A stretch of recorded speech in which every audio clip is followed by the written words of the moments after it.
समझ रहा हूँ। मैं सोच रहा हूँ तुम लोगों को स्वस्थ कैसे रखा जाए, क्या ऐसा किया जाए कि तुम लोग स्वस्थ अपने शरीर को नहीं समझ पा रहे हो, हर चीज़ को बाधा ही समझ रही हो। मैं ये सोच रहा हूँ ना, कौन सा ऐसा उपाय किया जाए कि तुम लोग स्वस्थ हो जाओ ना। कौन सा ऐसा किया जाए उपाय स्वस्थ हो जाओ, ये मैं सोच रहा हूँ। तो इसको खिला दो, ये कि तो नहीं है लेकिन दो, ये कि तो नहीं है। बाबा जी, धर्म नगरी कवर्धा रबीली में इस बार फिर आपका आगमन हुआ है, क्या कुछ कहना चाहेंगे धर्म क्षेत्रवासियों के लिए? देखो, कोई संत जब क्षेत्र में निकलते हैं तो एक उद्देश्य होता है, और सत्य बात तो ये है, जो अपने उद्देश्य को योजनाबद्ध तरीके से पूरा करने का प्रयास करते हैं। मेरा आज भी यहाँ विद्यालय में भी चर्चा हुआ बच्चों से। मैं चाहता हूँ कि लोग सोचे, जो ये दैत्य बल और देव बल क्या होता है।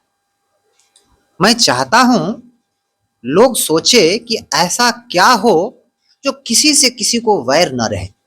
प्रयासवाद की बात है, पहले सोचे ऐसा क्या हो जो किसी से किसी को वैर न रहे, ऐसा क्या हो जो किसी को कोई अभाव न रहे, ऐसा क्या हो जो सबसे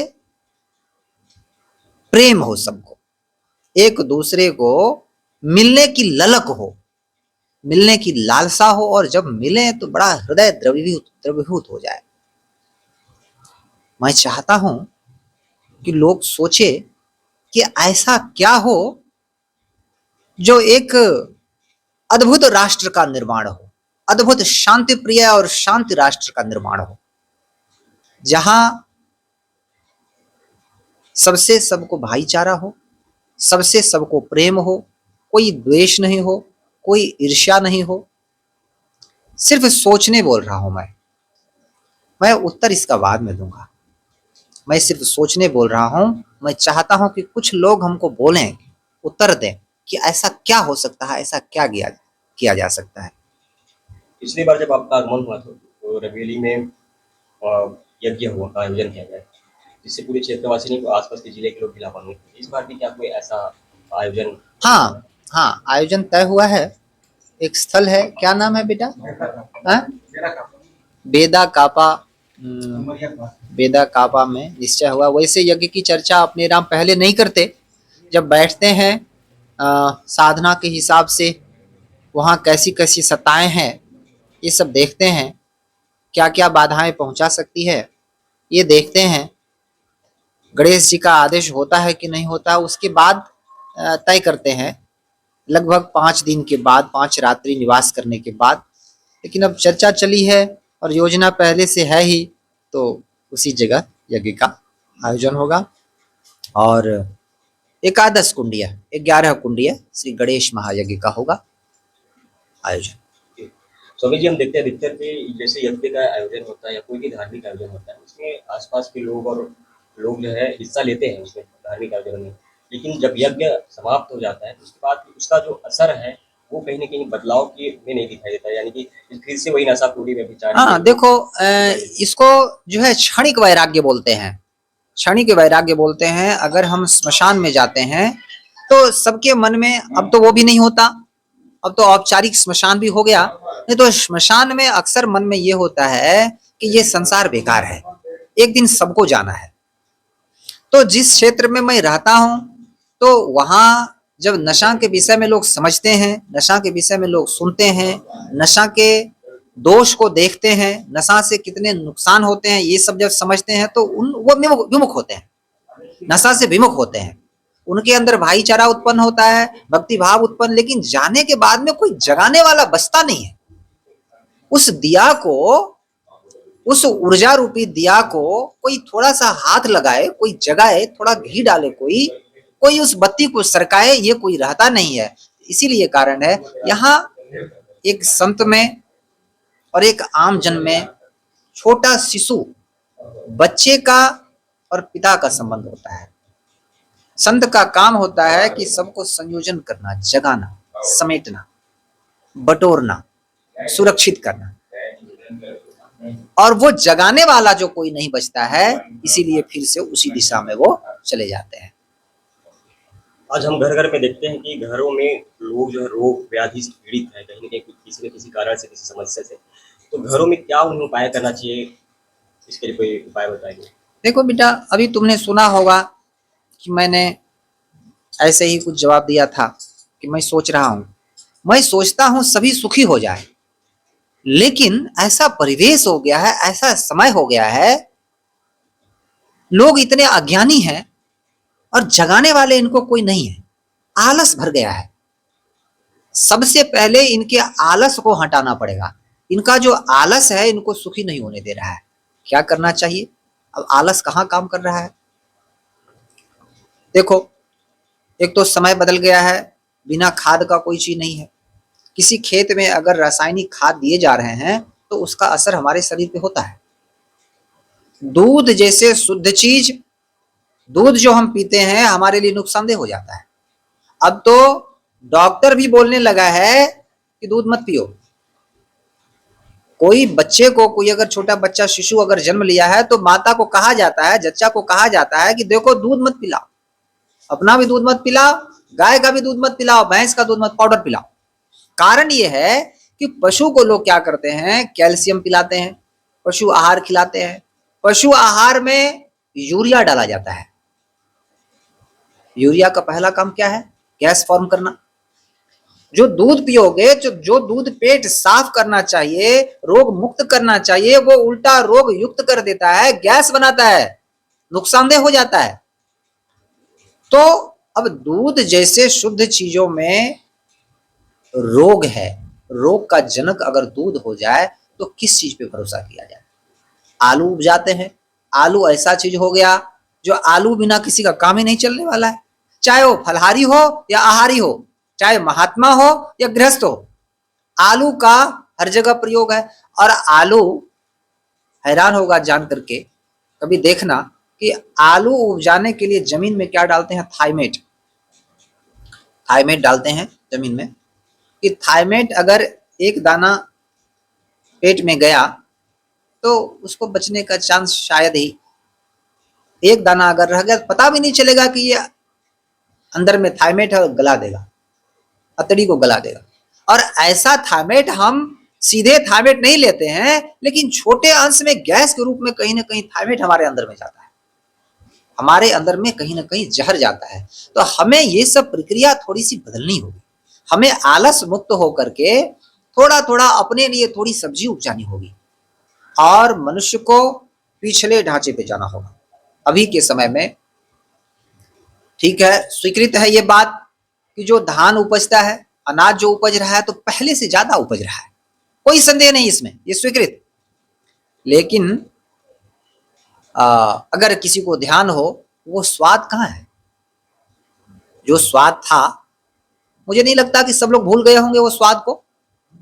जो पहले के लोग होंगे, स्वाद उनको ज्यादा दिन की बात नहीं, यही लगभग 25-30 वर्ष पहले की बात। 25 वर्ष से बहुत बदलाव आया है। खाद वाद का जो चला है, हमको लगता है मुश्किल से 20 वर्ष से। इससे पहले का जो स्वाद था, वो स्वाद लाओ दिखाओ, वो ताकत, चावल के पानी में वो ताकत था जो आज टॉनिक में ताकत नहीं है। चावल के पानी में वो पाचन शक्ति था जो आज एंजाइम में नहीं है। तो इन सब चीजों के प्रति लोगों को जागरूक करना पड़ेगा। छोटी सी लाभ के लिए अपनी बड़ी पूंजी को नष्ट ना करें। छोटी सी लाभ के लिए ठीक है, व्यापार के लिए जो करना है करे, लेकिन थोड़ी सी खेती अपने लिए करे जो पुराने ढांचे पे हो, पुराने स्ट्रक्चर, पुराने तौर तरीके पे हो। थोड़ा सा ऐसा अनाज लगाए जो पुराने तरीके का हो। थोड़ी सी खेती ऐसी करे जो बिना खाद का हो। एक गाय ऐसे पाले जिसको डोरी पकड़ करके मेड़ पे चराया जा सके, उसका दूध पिए। पशु आहार नहीं खिलाए, कैल्शियम न पिलाए। अपने स्वास्थ्य के साथ लोग खुद खिलवाड़ कर रहे हैं। लोग, पता नहीं है लोगों को, आत्महत्या कर रहे हैं अपना, आत्महत्या, फांसी पे कोई झूल जाता है तो कहा जाता है कि वो फांसी पे लटक गया, झूल गया। कोई आग लगा लेता है शरीर में तो कहता है कि ये आग लगा करके मर गया, आत्महत्या कर लिया। कोई पॉइजन खा लेता है तो कहता है कि वो पॉइजन खा लिया, मर गया, वो आत्महत्या गिना जाता है। वास्तविक बात यह है कि ये भी आत्महत्या है। हाँ, इसमें तुरंत आदमी नहीं मरता है, ये धीरे धीरे मरता है, शनै शनै मरता है। उसमें तो एक बार आदमी मर जाता है, झंझट खत्म। इसमें जिंदगी भर आदमी ढोते रहता है, बीमारी को जिंदगी भर ढोते रहेगा। कहाँ से स्वस्थ रहेगा लोग? ये रोज पॉइजन का सेवन करेगा तो स्वस्थ कहाँ से रहेगा? तमाम लोग मेरे पास में आते हैं जिनके शरीर में कैल्शियम की कमी है, जिनको गैस बनता है। चाय पीता है लोग, चाय पीता है, चाय की तो बड़ी विचित्र आदत हो गई है लोगों की, दूध वाली चाय। दूध वाला चाय तो सॉलिड जहर है। लोग बोलते हैं स्वीट पॉइजन है, मैं बोलता हूं ये सॉलिड पॉइजन है, तुरंत गैस बनाएगा। इन सब चीजों को लोग काढ़ा पियो भाई, काढ़ा। अड़ूसा लाओ, नीम लाओ, अशोक लाओ, अर्जुन लाओ, ये छाला लाओ, मिला करके काढ़ा पियो। महोगनी लाओ, अपराजिता, चिड़चिड़ा, चिड़चिड़ा लो, बबूल का छाला लो, बबूल का, खैर का छाला लो, छाला पियो, उसका काढ़ा पियो।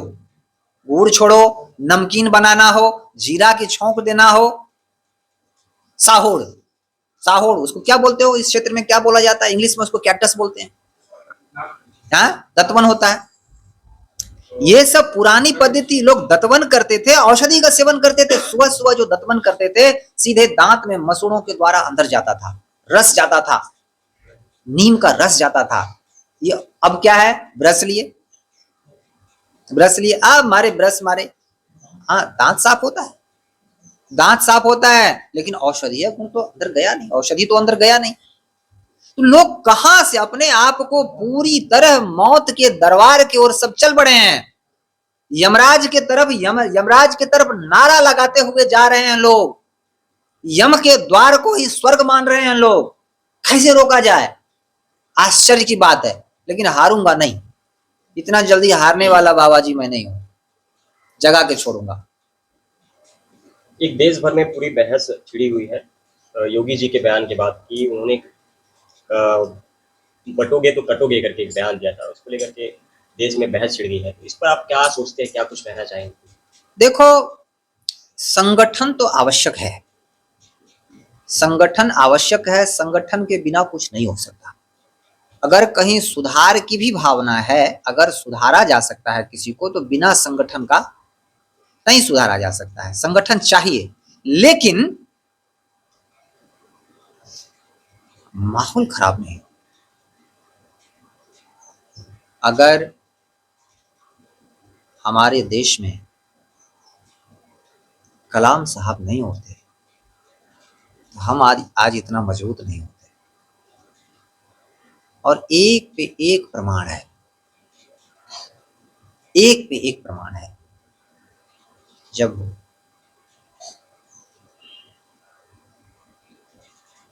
गांधी जी को जहर दिया बटक मियां अंसारी, बटक मियां अंसारी जब देखा कि गांधी जी आज जहर पी लेंगे, मर जाएंगे, रोने लगा फपक के, गांधी जी के हाथ से कटोरा फेंक दिया। तो मैं संगठन का सम्मति देता हूं, संगठन होना चाहिए, लेकिन संगठन में ये मैं नहीं चाहता कि देश का बंटवारा हो, टुकड़े हो, छत विछत हो जाए, बहुत बड़ी नुकसान हो जाए देश की, ये मैं नहीं चाहता।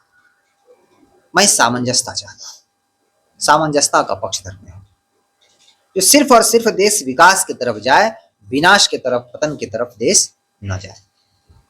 तो अब योगी जी के बातों को कैसे लिया गया, वो क्या बोले और उसको कैसे परोसना भी तो बहुत बड़ा कला है। कोई बोलता कुछ और है, अब परोस लिया जाता है किसी और ढंग से, सामने जो रखा जाता है, प्रेजेंट किया जाता है तो किसी और ढंग से। और जैसे मैं योगी जी को जानता हूं, मैंने उनके कुछ कार्यशैली को देखा है, तो मुझे नहीं लगता कि किसी विशेष के वो विरोधी है। उनके कार्य करने की जो शैली है, हाँ एक अलग ऊर्जा है। कोई देश के विरुद्ध अगर होगा तो योगी जी बर्दाश्त नहीं करेंगे। और लोग देश के विरुद्ध होने की धृष्टता करते हैं, लोग देश के विरुद्ध होने की धृष्टता करते हैं, वो दुस्साहस दिखाते हैं, भारत में रह करके पाकिस्तान का झंडा फहराते हैं, और हम चुपचाप देखते हैं, हम सहन करते हैं। तो मैं इसका भी पक्षधर नहीं हूं। ऐसे को देश सहन करे तो देश के विरुद्ध गद्दारी है, देश के खिलाफ गद्दारी है। तो सामंजस्यता बनी रहे, लेकिन देश के विरुद्ध में कोई अगर बात करता है तो उसे छोड़ा नहीं जाए। उसको भय होना चाहिए कि देश के विरुद्ध छोटी सी बात करने पे परिणाम बहुत भयंकर हो सकता है। हो सकता है कि ये देश क्या दुनिया मेरे लायक ना हो। एक आखिरी सर, आखिरी स्वामी जी आशीर्वचन के रूप में प्रदेशवासियों की खुशहाली के लिए कुछ कहना। समस्त क्षेत्रवासियों को मेरा आशीर्वाद, समस्त राष्ट्र को मेरा आशीर्वाद। और मैं बार बार बोलूंगा कि देव बल का संयोजन करें, देव ऊर्जा का संयोजन करें। दो तरह का जो मस्तिष्क होता है लोगों का, कॉन्स्ट्रक्टिव और डिस्ट्रक्टिव, जिसको इंग्लिश में बोलते हैं, और हिंदी में विकास आत्मा और विनाश आत्मा बोलते हैं। इस चीज को समझे और विकास की तरफ जाए। मेरा आशीर्वाद, सभी संतों का आशीर्वाद सदैव उनके साथ में है। संत किसी के शत्रु नहीं होते। जहाँ कहीं भी संत हैं वहां जाकर के संत के शरण में रहे, कुछ ना कुछ सीख मिलेगा, ज्ञान मिलेगा, सन्मार्ग मिलेगा। महाराज जी, आप रवेली में यज्ञ कराए थे, जिस स्थान पर आप उठे हुए थे वहाँ पे गणेश जी की मूर्ति भी हुई है, इसका क्या कहना चाहेंगे? देखो, ये ईश्वरीय सत्ता का स्वभाव है कि जहां पर जिस मंत्रों का जाप होता है वहां की प्रकृति वैसे हो जाती है। थोड़ा सा कलयुग का दोष है, जो अनुष्ठान वगैरह में वो शुद्धता नहीं हो पाती। नहीं तो पूर्व काल से ये नियम है कि देवताओं को हमारे ऋषि महर्षि खड़ा करते थे सामने और फिर बात करते थे। जिस किसी भी प्रश्नों का उत्तर न मिले तो देवताओं को सामने खड़ा करके पूछा जाता था, देवता उत्तर देते थे। सूर्य भगवान का रास्ता रोका जाता था। सूर्य भगवान, कैसा असंभव लगता है, लेकिन ये विधाएं है, ये विधाएं है। और बीज किसी चीज का नष्ट नहीं होता है। ये सब चीज अभी भी है। जहां मंत्र जाप होता है वहां का माहौल वैसे हो जाता है। वृक्ष में भगवान दिखने लगते हैं, वृक्ष में भगवान दिखने लगते हैं। अभी आप सबने सिर्फ रवेली का देखा, अभी यज्ञ हुआ था किस जगह, तो वहां पीपल के पेड़ में गणेश जी निकले थे। पूरे गणेश जी का आकार हो गया था। पीपल कहाँ था? विजयनगर। पूरे पीपल के पेड़ में गणेश जी का आकार हो गया था। जब ड्रोन से लोग शूट करने लगे तो उन्होंने देखा, गणेश जी का दर्शन किया। तो ये सब आम बात है, ये सब विज्ञान है जो लोगों की समझ से परे की बात है।